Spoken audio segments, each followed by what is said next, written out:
Hello दोस्तों, आज हम पढ़ते हैं 2020 का मॉडल पेपर। जो 2020 का प्रीवियस क्वेश्चन है डीलर में पूछे जाते हैं, उसकी हम चर्चा करेंगे। आइए देखते हैं क्या होता है। पहला क्वेश्चन क्या कह रहा है। दो सिक्कों को एक साथ उछाला जाता है तो सिक्कों पर एक शीर्ष आने की संभावना ज्ञात कीजिए। अब क्या है, दो सिक्के हैं तो हमको पता है दो सिक्के होंगे तो एक क्या आएगा, एक हेड आएगा और एक टेल आएगा। तो क्या होगा, एक हेड आएगा और टेल आएगा। ठीक, फिर हेड हेड भी आ जाएगा और फिर क्या आएगा, टी टी भी आ जाएगा। ठीक, एक बार एच, फिर क्या आएगा, देखो फिर क्या आएगा, टी एच आ जाएगा। मतलब क्या, एक बार हेड टेल भी आ सकता है, फिर हेड हेड भी आ सकता है, फिर टेल टेल भी आ सकता है, और एक बार टेल और हेड भी आ। लेकिन कह रहा है एक शीर्ष आने की संभावना। जब हम दो सिक्के हैं तो इसका स्क्वायर करें, दो सिक्के हैं तो दो का स्क्वायर कितना हो जाएगा, 4। अभी यही पासा होता है, पासा कितने फलक होते, 6, तो 6 का स्क्वायर करते। अब क्या रहा है, एक शीर्ष आने की संभावना ज्ञात करना। क्या होगा, तो संभावना कितना, एक शीर्ष तो कितना हो जाएगा इसका, एक एक शीर्ष आने की संभावना, एक शीर्ष आने की संभावना क्या,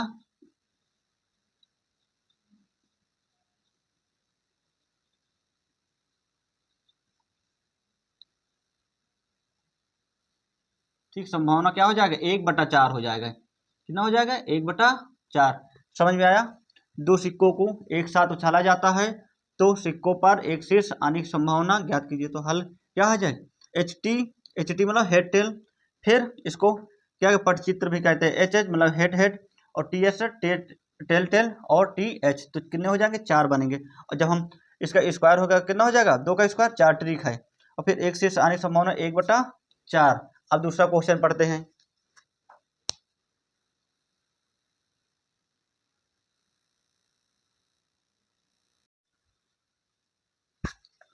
और पढ़ते क्या, दूसरा क्वेश्चन क्या लिखा है।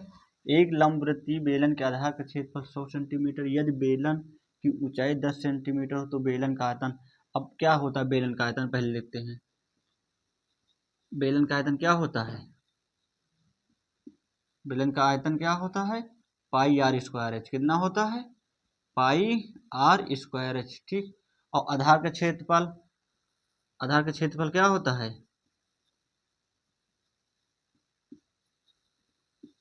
आधार का क्षेत्रफल होता है, क्या होता है, पाई आर स्क्वायर।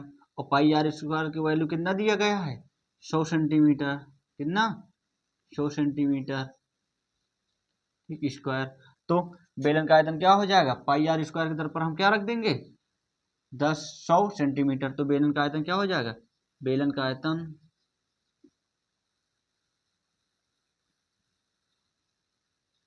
बेलन का आयतन क्या है, pi r square h. Pi r square के दर पर क्या रख देंगे, 100, और गुणे एच के मान कितना दिया गया है। यदि बेलन की ऊंचाई ऊंचाई क्या है, 10 सेंटीमीटर, तो हम क्या रख देंगे, 10 सेंटीमीटर। और तो क्या हो जाएगा, 1000। 100 से गुणा करोगे तो 1000। यहाँ सेंटीमीटर है, यहाँ तो सेंटीमीटर क्यूब, क्योंकि आयतन में किस में नापा जाता है, क्यूब में। तो सेंटीमीटर क्यूब, तो बेलन का आयतन क्या हो जाएगा, 1000 सेंटीमीटर क्यूब। आइए दूसरा क्वेश्चन पढ़ते हैं।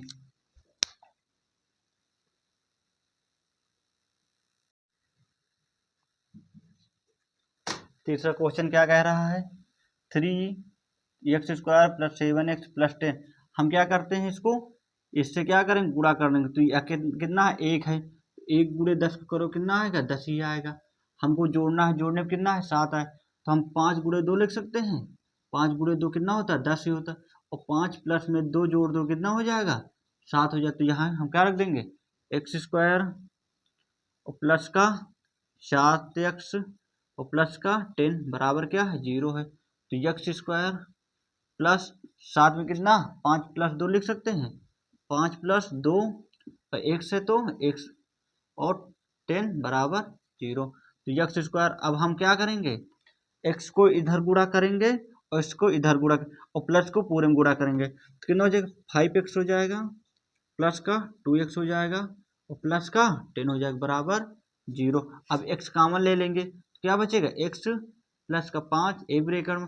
अब हम 2 कॉमन ले लेंगे तो क्या बचा, x बचा, और 2 पंचे 10 बराबर 0। एक ब्रेकेट में x+5 और एक ब्रेकेट में x+2 बराबर 0। तो x+5 बराबर 0, x बराबर क्या है, इधर ये प्लस में इधर जाएगा तो -5, यही आंसर। एक और क्या आएगा, x+2 बराबर 0, तो x बराबर क्या हो जाएगा, -2।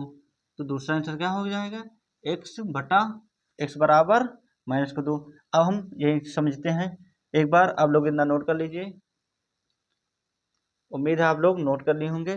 क्या है, x² + 7x + 10 बराबर 0 को हल कीजिए। हमको कुछ नहीं करना, इससे क्या करना है, गुणा करना है। ठीक, अब हम 1 को गुणा करेंगे 10 को, 10 एक कम 10 आएगा। ठीक, अब 10 को ऐसे गुणनखंड बनाना है कि जोड़े कितना आ जाए, 7 आ जाए। तो 5 × 2 लिख सकते हैं, 5 × 2 लिखेंगे तो 5 दूनी 10, और 5 में 2 जोड़ देंगे कितना हो जाएगा, 7। तो 5 + 2, फिर x का गुणा कर दोगे तो 5x + 2x + 10। अब x कामन लोगे तो कितना बचेगा, 5 बचेगा, और +2 कामन ले लोगे तो x + 2 पंचे 10, सॉरी यहाँ कितना आ जाएगा, 2 पंचे 10 हो जाएगा, कितना हो जाएगा। ठीक, जब तक का दोनों सेम नहीं मिलेंगे, जब तक का हमारा राइट आंसर नहीं बनेगा। आइए दूसरा क्वेश्चन पढ़ते हैं अब।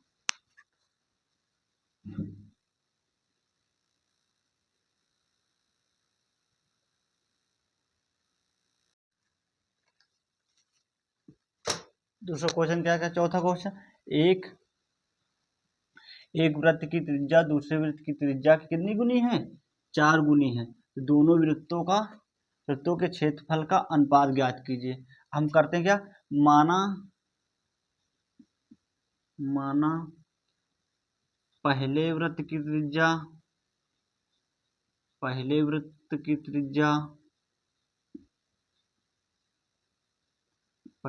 त्रिज्या कितनी है, हम मान लेते क्या है, x गुनी, क्या गुनी, x गुनी। और फिर दूसरे वृत्त की त्रिज्या कितनी हो जाएंगी, अब क्या कह रहा है, 4 गुनी, तो 4x। तो अब क्या है, पहले वृत्त का क्षेत्रफल बराबर दूसरे वृत्त का क्षेत्रफल।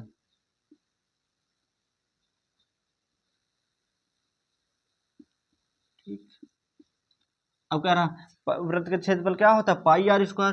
तो पाई r की मान कितना है, त्रिज्या, तो x का स्क्वायर बराबर दूसरे वृत्त क्या हो जाएगा, पाई, अब x की मान कितना है इसमें दूसरे के, तो 4x²। ठीक, अब क्या हो जाएगा, πx² हो जाएगा बराबर पाई 4 चौक 16x²। तो देखो पाई से पाई कैंसिल और x से x कैंसिल, तो हमारा आंसर कितना है, 1:16। अब अनुपात में कह रहा है तो अनुपात लिख सकते हो यहाँ। ठीक, तो 1:16 आएगा, कितना आएगा, हमको कुछ नहीं कहना। एक वृत्त की त्रिज्या दूसरे वृत्त की त्रिज्या कितनी है, 2 गुनी 4 गुनी है। तो पहले त्रिज्या क्या मानेंगे, ये कितने है, पहले को 1 गुनी x गुनी क्या है, x गुनी, और दूसरी क्या हो जाएगी, 4 गुनी, कितनी गुनी, 4 गुनी, 4x गुनी। ठीक, तो पहले वृत्त का क्षेत्रफल क्या हो जाए, πr²। तो r की मान कितना माने, x गुनी, तो x का स्क्वायर, तो पाई, और फिर दूसरे कितना माने 4x, तो 4x का स्क्वायर, तो 4 का स्क्वायर कितना होता है 16, और x का x²। अब काटें कितना, 1:16। आगे हम देखो दूसरा क्वेश्चन, अब 5वां क्वेश्चन पढ़ते हैं।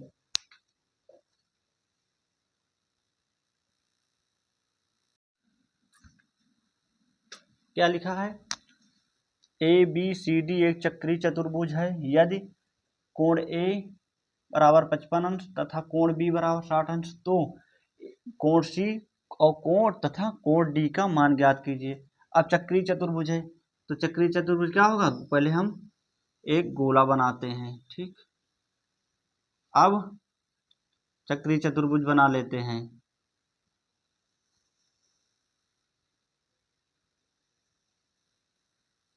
सॉरी,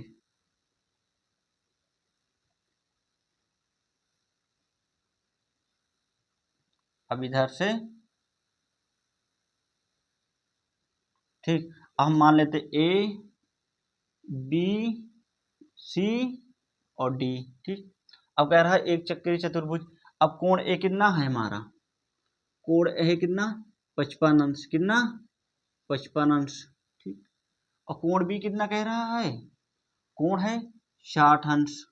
ठीक, अब आमने सामने भुजाएं कितनी होती है 180 अंश।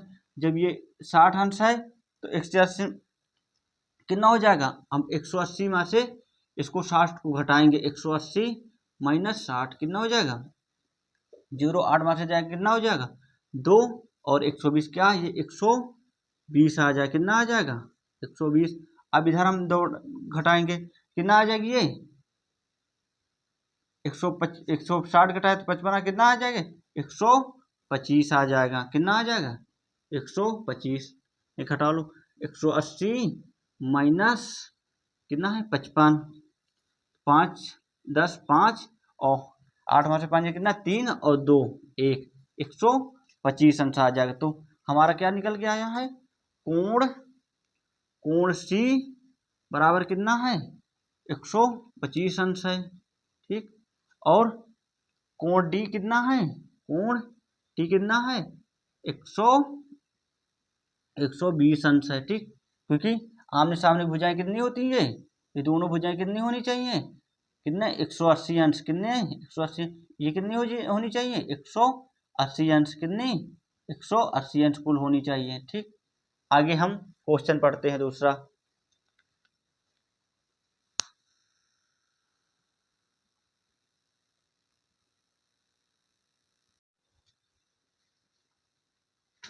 क्या लिखा है, साइन 30 अंश और कास 60 अंश प्लस टेन। कास 30 अंश के मान क्या होता है 1/2 और प्लस कास 60 अंश के मान 1/2 प्लस टेन के मान कितना होता है 1 होता है। तो कितना हो जाएगा, देखो दोनों सेम है तो हम एक बार लिख देंगे 2 2 तो 2 नीचे और एक कितना हो जाएगा 2 और प्लस 1 बराबर, सॉरी कितना हो जाएगा, कितना हो जाएगा 2 1 कम 2 2 1 कम 2, तो 1 प्लस 1 बराबर कितना हो जाएगा 2। अब हम साइन 30 का मान कितना होता है 1/2 कास 60 के 1/2 टेन के 1।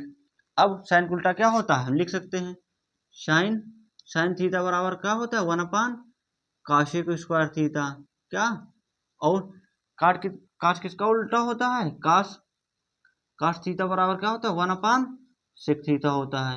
और tan किसका उल्टा होता है, tan थीटा बराबर 1/cot थीटा। ठीक, एक tan का सूत्र और होता है, tan थीटा बराबर क्या होता है sin थीटा बटे cos थीटा। इसको उल्टा करोगे तो cot थीटा क्या हो जाएगा, cot थीटा बनेगा cos थीटा बटे sin थीटा। ठीक, आप लोग इतना नोट कर लीजिए, अगला क्वेश्चन बताते हैं।